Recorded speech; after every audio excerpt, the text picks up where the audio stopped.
साल भर में कुल 24 एकादशी होती हैं और ये सारे ही एकादशी व्रत भगवान विष्णु को समर्पित माने जाते हैं।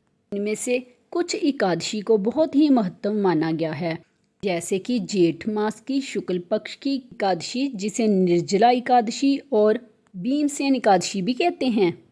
इस एकादशी व्रत में पूरे दिन पानी की एक बूंद भी ग्रहण नहीं की जाती है और द्वादशी तिथि को ही व्रत का पारण यानी कि उपवास खोला जाता है। इस अत्यंत कठिन व्रत को रखने से और भगवान विष्णु की पूजा आराधना करने से भक्तों को दीर्घ आयु का आशीर्वाद प्राप्त होता है और अंत में मोक्ष भी मिलता है।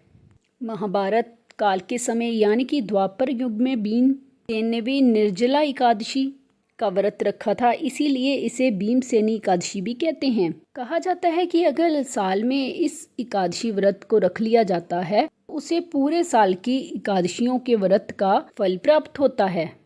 ये व्रत बहुत ही कठिन होता है, इसीलिए किसी भी प्रकार के रोगी को, बच्चों को या बुजुर्गों को शारीरिक तौर पर ठीक नहीं है उनको भी इस व्रत को भूल से भी नहीं रखना चाहिए। शारीरिक रूप से सक्षम और समर्थ लोगों को ही इस व्रत को रखना चाहिए।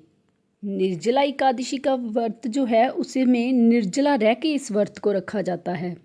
इस बार एकादशी तिथि प्रारंभ होगी 17 जून सोमवार सुबह 4:44 से। एकादशी तिथि समाप्त होगी 18 जून मंगलवार सुबह 6:25 तक। इसीलिए इस बार 18 जून मंगलवार को निर्जला एकादशी का उपवास होगा।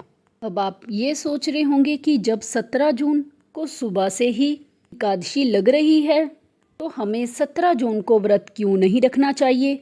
तो इसके लिए आपको हमेशा ही एक बात का ध्यान रखना है कि व्रत पारण करते समय ये देखा जाता है कि सुबह के समय हरिवासन ना हो, क्योंकि सुबह के समय यदि हरिवासन होता है तो उस समय व्रत नहीं खोला जाता है।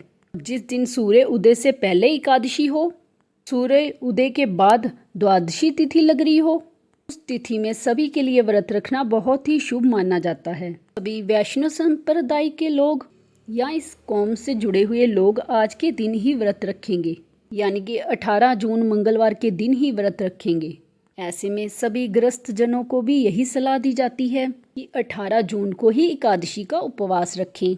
द्वादशी तिथि प्रारंभ होगी 18 जून मंगलवार सुबह 6:26 से। द्वादशी तिथि समाप्त होगी 19 जून बुधवार सुबह 7:28 तक। द्वादशी तिथि लगते ही हरिवासर का समय भी शुरू हो जाता है, जो कि शुरुआत के 5 से 6 घंटे तक रहता है। आप एकादशी की एक दिन पहले 10वीं तिथि के नियमों का पालन करते हुए तुलसी पत्थर तोड़कर रख लें और एकादशी के दिन आप भरपूर मात्रा में जल का दान करें। आप अपनी समर्था के अनुसार मीठे शरबत का या जल से बड़े हुए गड्ढे का दान करें। इस दिन आप मौसमी फलों का, रसीले फलों का दान भी कर सकते हैं, क्योंकि इस दिन जो भी दान किया जाता है उसका अक्षय पुण्य प्राप्त होता है। अगर निर्जला एकादशी का व्रत रखकर उसका पुण्य अपने पितरों को समर्पित कर दिया जाए तो ऐसा करने से पितरों को भी आदि गति से भी मुक्ति मिल जाती है, पितरों का भी उद्धार हो जाता है। अब जानिए निर्जला व्रत के पारण मुहूर्त के बारे में।